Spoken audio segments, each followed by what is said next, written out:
Vamos abrir então lá em 2 Coríntios, capítulo 4, a partir do versículo 6, amém?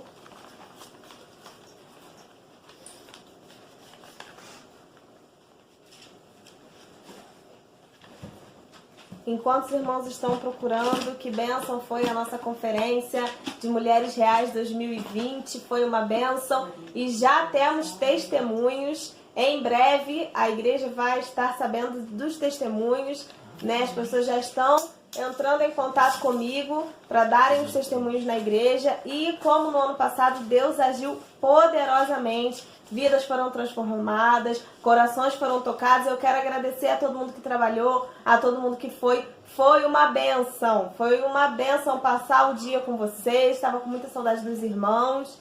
Então aqueles que foram sabem do que eu estou falando. Amém? Todos acharam? 2 Coríntios 4 a partir do 6. Pai amado, Pai querido, Deus, essa é a Tua palavra, Senhor, eu quero Te agradecer, Deus, por esse culto, Pai, pela oportunidade, Deus, de estarmos reunidos, Pai, mesmo que à distância, Pai, mas estamos reunidos como a Tua igreja, Pai. Fala, Senhor, ao nosso coração, Deus, me usa, Senhor, conforme a Tua vontade, Pai, e que o Senhor tenha liberdade de ministrar em cada coração, Pai, em nome do Senhor Jesus. Amém. Amém, queridos? Então vamos lá. 2 Coríntios, capítulo 4, a partir do versículo 6. Porque Deus, que disse, das trevas resplandecerá a luz. Ele mesmo resplandeceu em nosso coração, para a iluminação do conhecimento da glória de Deus na face de Cristo. Temos, porém, este tesouro em vaso de barro, para que a excelência do poder seja de Deus, e não de nós. Em tudo somos atribulados, porém não angustiados, perplexos, porém não desanimados, perseguidos, porém não desamparados, abatidos, porém não destruídos.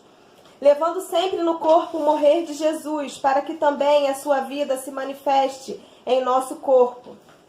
Porque nós que vivemos somos sempre entregues à morte por causa de Jesus, para que também a vida de Jesus se manifeste em nossa carne mortal. De modo que em nós opera a morte, mas em vós a vida. Tendo, porém, mesmo o espírito da fé, como está escrito. E criei, por isso é que falei. Também nós cremos, por isso também falamos. Sabemos que aquele que ressuscitou, o Senhor Jesus, também nos ressuscitará com Jesus e nos apresentará convosco.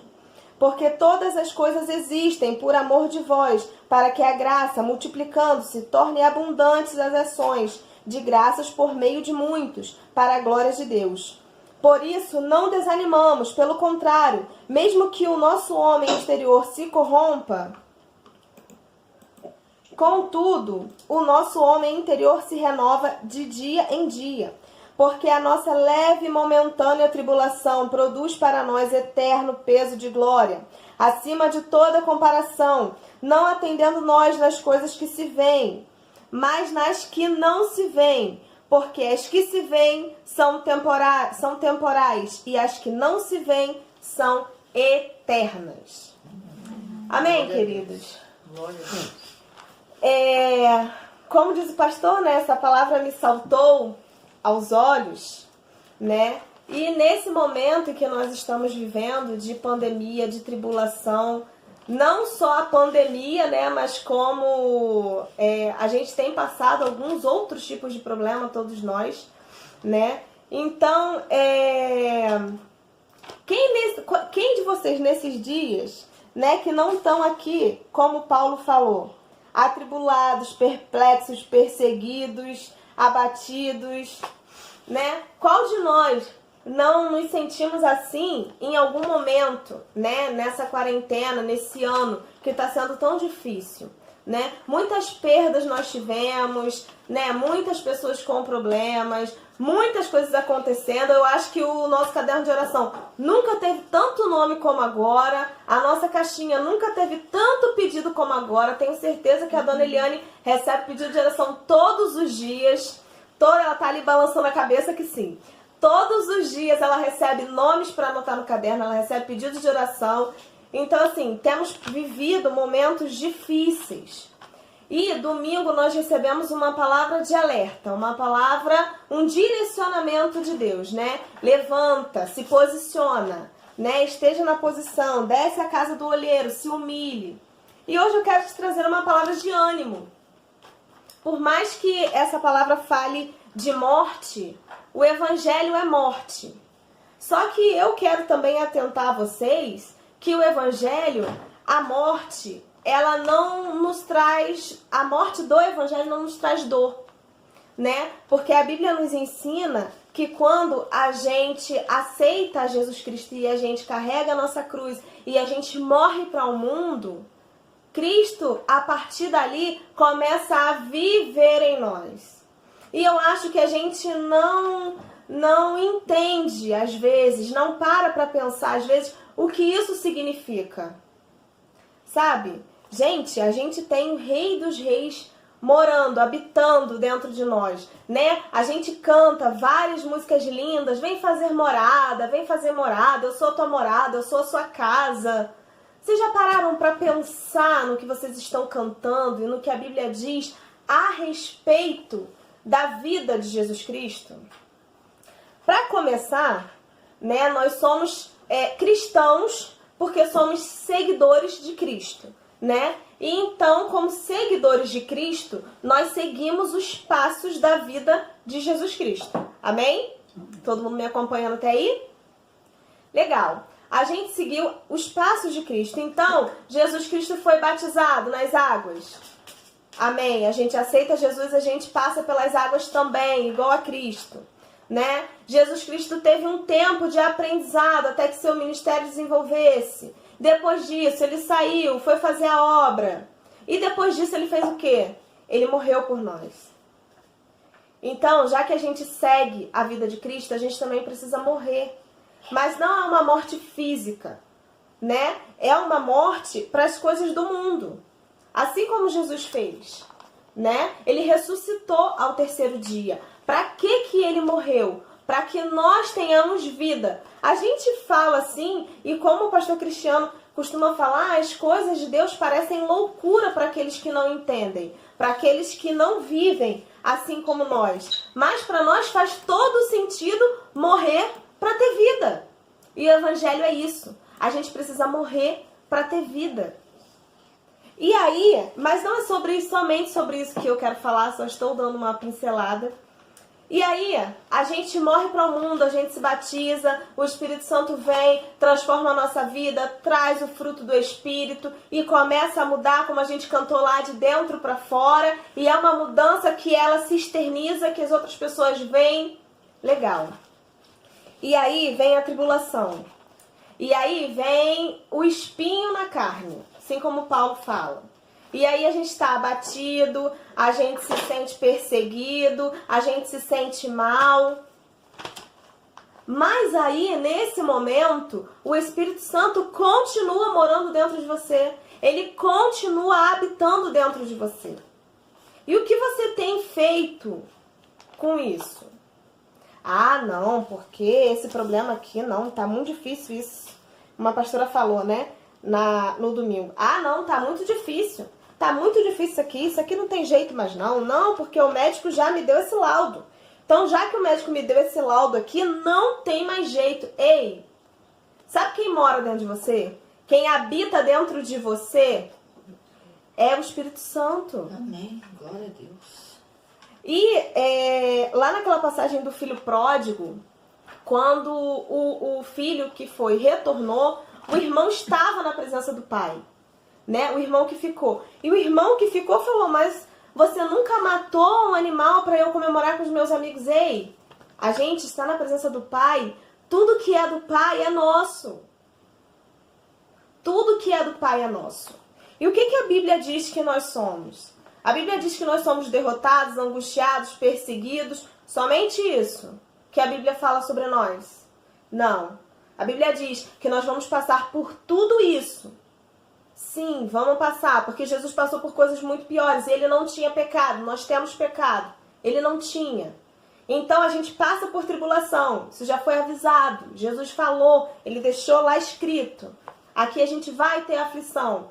Mas o que a gente vai fazer com essa aflição?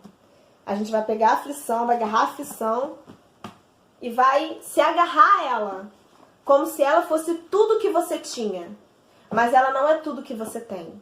Tudo que você tem é o Espírito Santo dentro de você.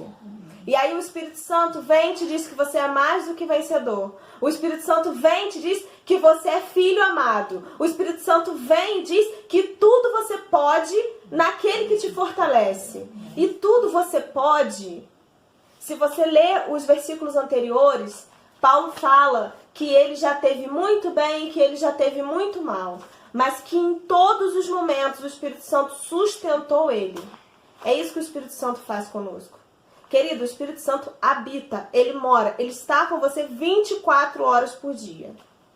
E aí, a gente esquece disso, a gente lembra da perseguição, a gente lembra da acusação, a gente lembra de todos os problemas. E a gente esquece que o Espírito Santo está do nosso lado. Assim como a gente acabou de cantar. Eu paro de me lamentar quando eu me lembro que ele me ama. Eu paro de reclamar quando eu lembro que ele me ama. Não foi isso que a gente acabou de cantar? Exatamente isso, querido. Ele te ama tanto que ele morreu na cruz. Ele deixou o Espírito Santo e o Espírito Santo habita em você. Sabe, quando você mora junto com a pessoa, às vezes você quer ficar sozinho e a pessoa está ali atrás de você, é o Espírito Santo que está atrás de você. O Espírito Santo está do seu lado o tempo inteiro. Inteiro. E às vezes a gente esquece disso. A gente lembra que o problema está ali. Mas eu lembro que a Elisete fala, eu não tenho esse problema, me emprestaram esse problema. E eu gosto muito das analogias da Elisete, porque elas representam muito bem essa relação. Você não tem o problema, você tem o Espírito Santo dentro de você. O problema, ele está lá fora. O que está dentro de você é o Espírito Santo. E aí, nada do que eu escrevi que eu falei, né? Vamos então lá em Mateus, capítulo 16.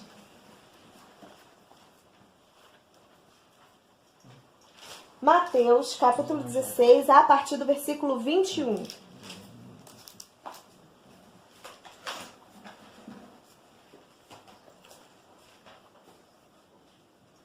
Bem, todos acharam? Desde esse tempo, começou Jesus Cristo a mostrar a seus discípulos que lhe era necessário seguir para Jerusalém e sofrer muitas coisas dos anciãos, dos principais sacerdotes e dos escribas, ser morto e ressuscitado no terceiro dia.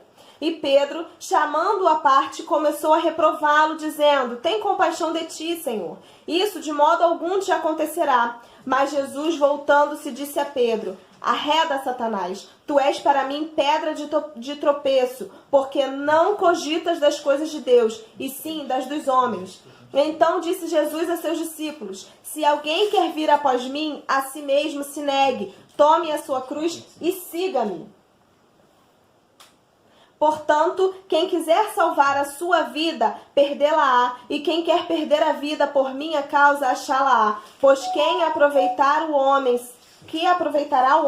se ganhar o mundo inteiro e perder a sua alma?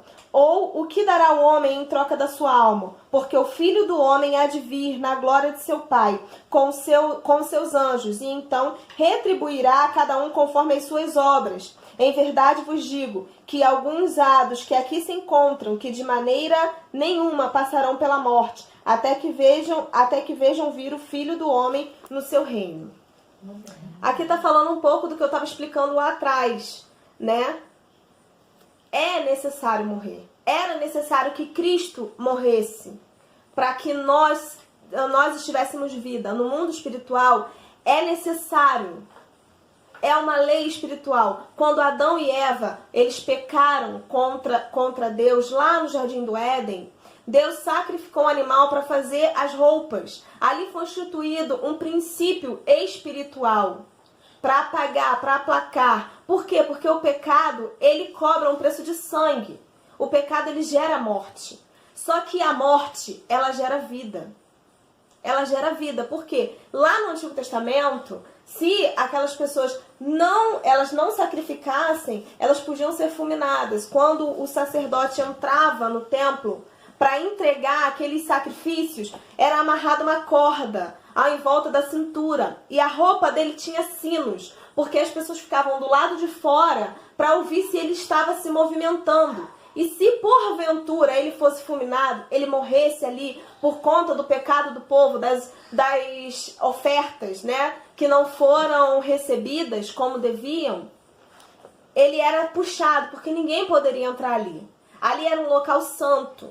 Ali era uma representação física. Ali era literalmente naquela época. Hoje em dia não, querido. Hoje em dia você é o templo. Hoje em dia você é a habitação, não é a tenda. É você. É você. E para isso que isso pudesse acontecer, Jesus precisou morrer. E aí, aqui fala que quem estiver procurando a sua vida, quem estiver correndo atrás da sua vida, vai perdê-la. Sabe aquele sentimento que você tem? Ai, mas minha vida está indo pelas minhas mãos. Eu não estou conseguindo fazer mais nada. Querido, aqui a Bíblia nos fala que a gente corre a vida inteira atrás de alguma coisa. A gente pode ganhar o mundo inteiro. E aí, naquela hora, naquele dia, a gente vai ficar para trás. Então, querido, não esqueça.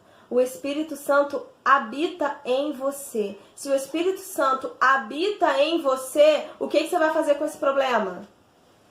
O que a gente faz quando a gente tem um problema dentro de casa e as pessoas que moram junto, elas fazem o quê? Elas se reúnem para solucionar. Todo mundo que mora junto é assim. Quem é casado, se o marido tem um problema, a esposa também tem. Porque moram juntos, moram na mesma casa. Então, querido, o Espírito Santo mora com você. Entrega esse problema na mão dele. Ele já tem a solução para você.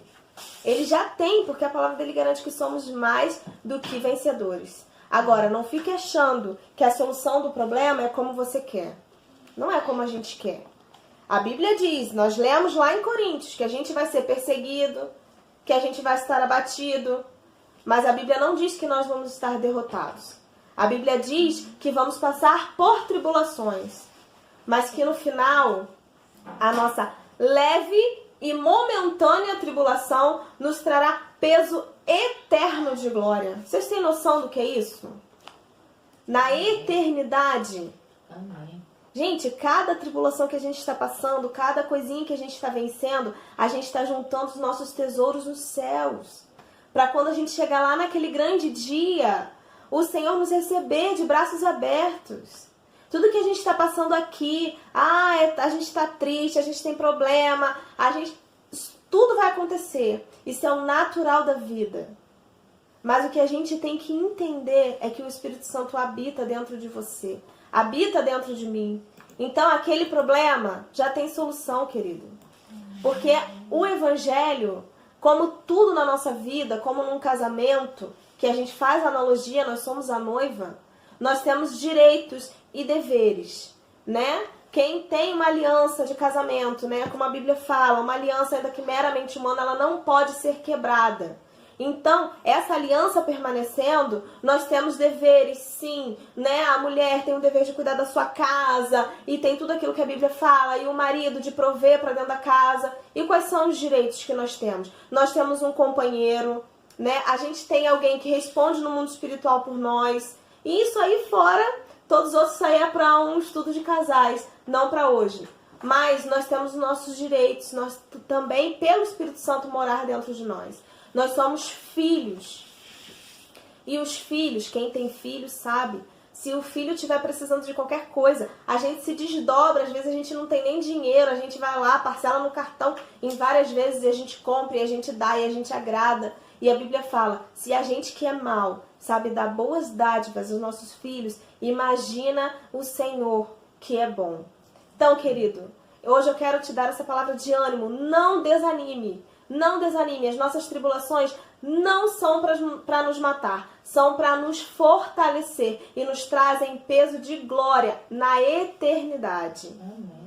Amém, querido? É essa palavra que eu quero deixar para vocês, de ânimo, né? Ainda temos muita coisa para acontecer, o ano ainda não acabou, muitas vitórias ainda temos para nós e não esqueçam, estamos num tempo de conquista. Amém. Glória a Deus.